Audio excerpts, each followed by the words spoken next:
Saya sampai kalau orang bilang itu saya sampai sakit jiwa ya, karena di sini saya nggak ada saudara sama sekali ya Cak Nen. Mungkin saya juga ada harapan pasti siapa tahu nanti tuanya enak. Saya juga ya. Bu Ju, saya asli dari Semarang, saya merantau di Sidoarjo dari single waktu lulus kuliah. Saya merantau ke Sidoarjo di tahun 2007. Perjalanan saya dulu, saya dari kecil, karena orang tua saya beda agama ya, papa saya Islam, mama saya Katolik. Kebetulan kita 4 bersaudara, perempuan-perempuan, laki-laki. Anak perempuan ikut mama saya jadi Katolik. Jadi dari kecil sampai saya dewasa, saya agama saya Katolik. Ya, terus pasti akan melewati berbagai macam fase kehidupan ya. Kenapa saya memutuskan mu'alaf? Karena papa saya itu waktu itu Muslim, saya Nasrani. Keluarga? Iya, beda agama.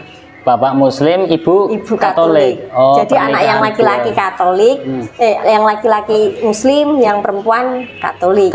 Iya, terus almarhum bapak saya bilang, saya tanya, "Pak, kalau papa ke masjid, saya ke gereja, apakah doa saya sampai?"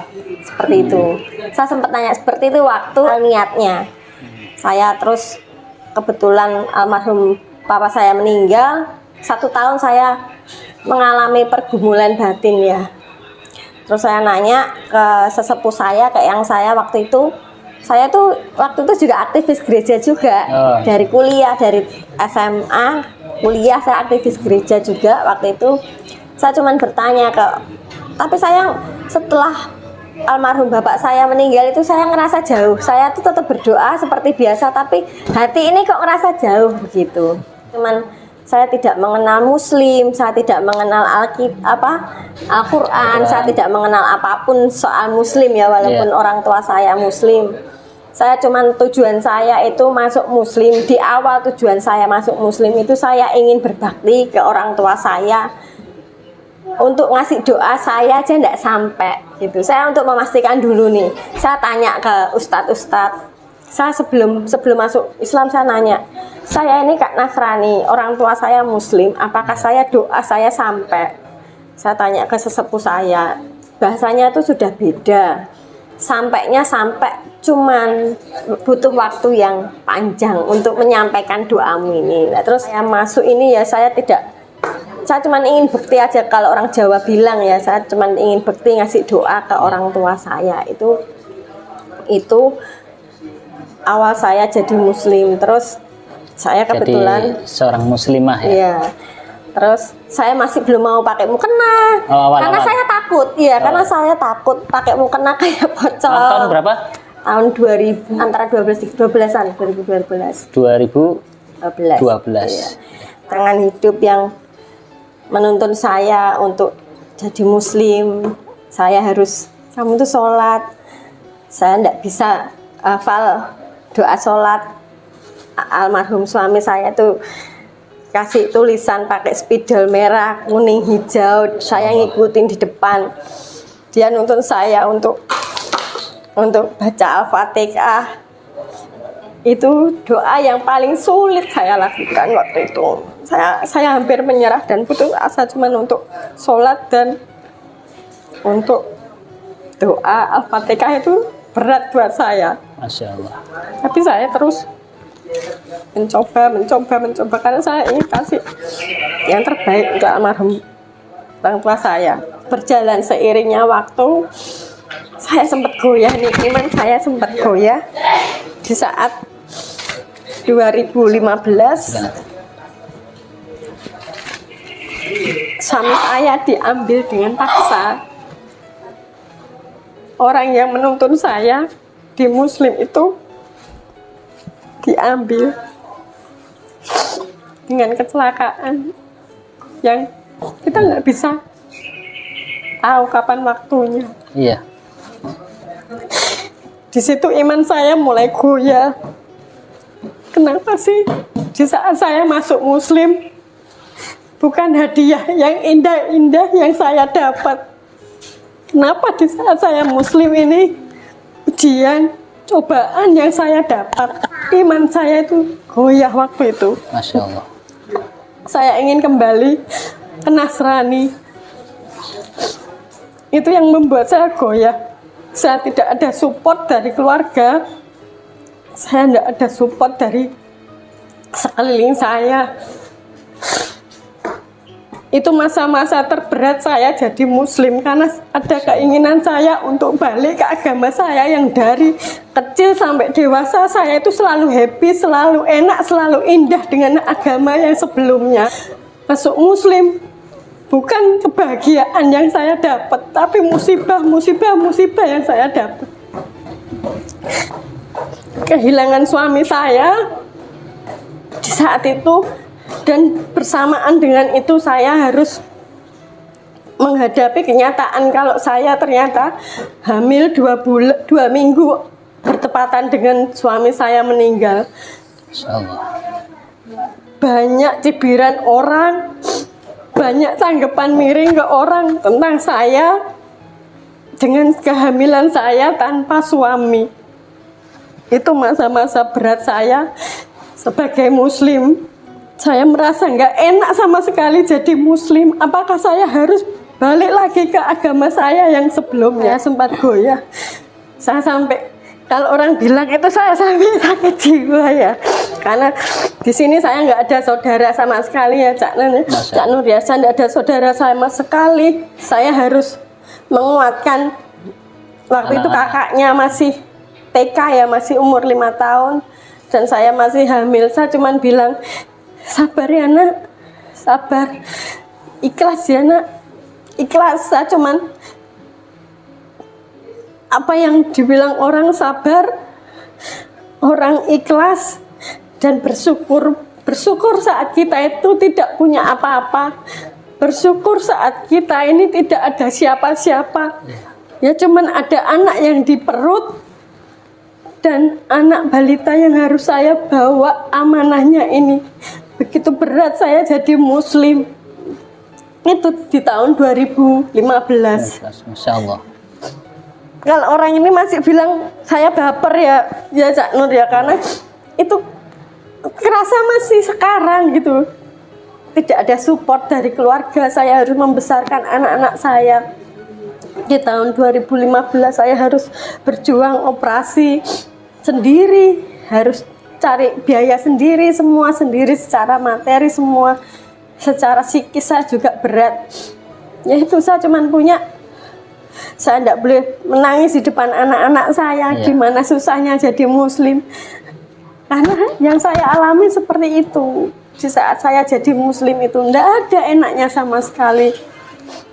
Saya harus belajar sabar, syukur dan ikhlas di dalam kondisi yang nggak enak sama sekali. Bukan nikmat yang saya dapat selama saya jadi muslim. Saya sampai di tahun 2015, di tahun 2018 saya ngalamin finansial, utang banyak sampai hampir ratusan ya. Ya karena kita harus membiayai dengan gaji sekian, saya nggak bisa ngedupin anak-anak, saya harus tanggung KPR, saya harus tanggung segala macam dengan gaji saya itu saya nggak cukup. Terus di tahun 2015-18 itu saya sudah mulai goyah. Apakah saya harus pindah lagi ya ke agama saya yang sebelumnya, yang selalu ngasih yang indah-indah, yang nggak susah ya. Itu apa ya, sifat manusiawi saya ya. Betul. Iya, karena ya itu beban ekonomi yang terlalu berat. Kita nggak ada tempat untuk sharing. Setiap malam ya Allah beri saya kekuatan. Saya harus dikasih nikmat nanggung anak yatim 2. Saya harus memperjuangkan dunia dan akhiratnya dia. Bebannya ini kenapa sih terlalu berat di saya? Saya waktu itu mikir seperti itu. Tuhan kasih ujian saya lagi, terus kalau saya enggak punya gaji ini saya pakai makan pakai apa? Ya kan? Iya. Logikanya kalkulator saya itu enggak cukup. Wong saya kerja aja, utang saya untuk nutupi kebutuhan saya, bukan kebutuhan yang mewah ya. Kebutuhan pokok anak saya aja saya kurang. Kenapa pandemi aku baru makan, aku nggak punya gaji, saya nggak punya semuanya, kenapa kamu ambil lagi? Itu membuat saya goyah lagi, apakah saya harus kembali ke iman saya yang dulu? Saya cuma punya sajadah, saya cuma bisa doa, saya cuma bisa wirid, saya cuma bisa tahajud, saya cuma minta kuatkan saya, bebaskan semua dari hutang-hutang saya. Saya sudah selalu doa seperti itu. Masya Allah, di tahun 2022 semua hutang saya yang puluhan juta itu ya bisa bayar. Walaupun saya tidak punya gaji, tapi saya punya usaha kecil-kecilan dari makanan receh, Jumat Berkah. Dan saya, ya bukannya saya sombong ya Tad ya, setiap hari di bulan, saya sudah mulai di bulan Desember, setiap hari saya kasih makan 10 orang. Masya Allah. Setiap hari. Saya kadang bingung, ya Allah, jangan kasih saya tidak punya uang lagi seperti dulu. Bukan karena saya tidak bisa beli ini, beli itu, yang saya takutkan saya tidak bisa bersedekah lagi. Saya tidak minta uang banyak, saya tidak minta gemerlapnya dunia, saya tidak minta. Kasih saya rezeki yang tidak putus seperti kemarin, dan saya bisa bersedekah. Dulu saya tidak menginginkan anak saya yang kecil. Saya pikirnya, kenapa sih Allah nggak sayang sama saya? Beban saya itu satu aja sudah berat. Nggak ada gaji suami sudah diambil. Kenapa harus ada anak? Logikanya kalau secara kalkulator itu kan nggak cukup ya. Iya. Masya Allah, sudah hampir 7 tahun saya bisa ngidupin anak-anak saya sendiri dengan keringat saya sendiri. Yang kedua, orang selalu menganggap menikah lagi loh biar bisa. Sampai sekarang pun juga anggapannya seperti itu, menikah lagi loh biar ada yang nanggung, biar ada yang bantu. Kemarin mungkin saya marah ya, tapi sekarang saya sudah mulai pasrah. 2 tahun ini saya sudah mulai pasrah, dalam artian kan ada Allah yang bantu saya. Kita cuma butuh, saya bilang ke yang jaga anak saya biasanya, Bu, saya sudah tirakat, sudah saya berdoa, sudah. Kenapa ya kok masih dikasih susah? Cuman sabarnya. Yang sekarang saya lakukan ini, gimana saya bisa bersedekah walaupun saya kekurangan, karena takut saya diberi ujian materi seperti kotak, biar saya tidak diberi kesusahan materi seperti yang dulu. Yang kedua, saya belajar apa itu bersyukur, mensyukuri ya, apa yang mau nggak enak saya syukuri. Sudahlah, pasrah aja. Ya itu yang saya sering goyahnya itu dihadapkan dengan masalah ekonomi, masalah kekuatan, itu yang akhirnya kok nggak enak ya. Kok enakan dulu ya waktu Nasrani ini, di saat saya Muslim kok malah nggak enak terus yang saya dapat. Yaitu dari corona itu semua diambil, semua dari saya. Saya sudah dalam fase pasrah. Yaitu di saat kita fase pasrah, Allah itu malah kasih pelan-pelan. Oh iya, coba kalau saya ditinggal dulu nggak hamil, pasti saya sama kakaknya akan kesepian. Iya. Itu saya baru bisa merasakan hikmahnya itu 2 tahun ini. Sedekah ya Kak, sedekah. Mesti kita nggak punya, kita harus sedekah. Keluarkan sedekahmu setiap hari. Kita nggak berlebihan, nggak apa-apa. Pasti akan, kita juga sedekah itu ya nggak apa yang, jangan mengharapkan imbalannya, sudah sedekah aja. Itu yang saya lakukan saat ini. Saya nggak bisa ngaji ABC kata ini ya, nggak bisa lancar, tapi saya berusaha. Saya nggak pernah mau pakai kerudung. Anak saya bilang, mama ini kok nggak muslimah ya, dia begitu. Anak saya yang besar itu yang komplain, selalu komplain. Akhirnya nggak, mama nggak mau kayak yang lain, kerudung lepas. Mama, ibadah itu sebuah keikhlasan, yaitu mama harus belajar ikhlas dulu, ikhlas dengan hati mama sendiri. Harus belajar ikhlas, belajar sabar, belajar memaafkan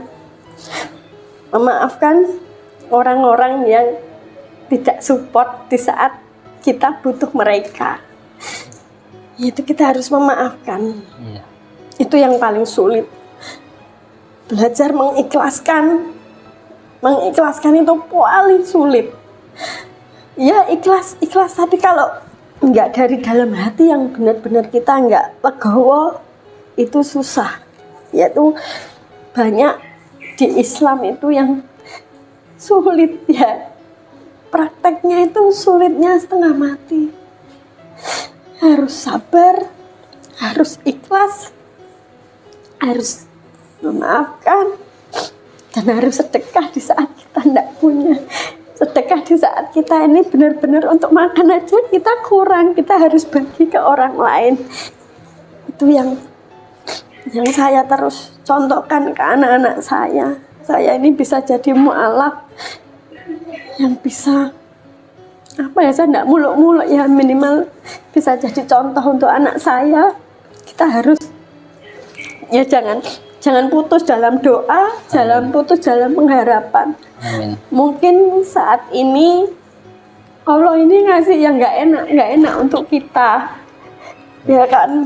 Karena mungkin saya juga ada harapan pasti siapa tahu nanti tuannya enak. Saya juga ya ada pikiran seperti itu ya. Sekarang dalam fase pasrah, berserah, setiap hari seperti itu, terus sabar ikhlas seperti itu. Iya.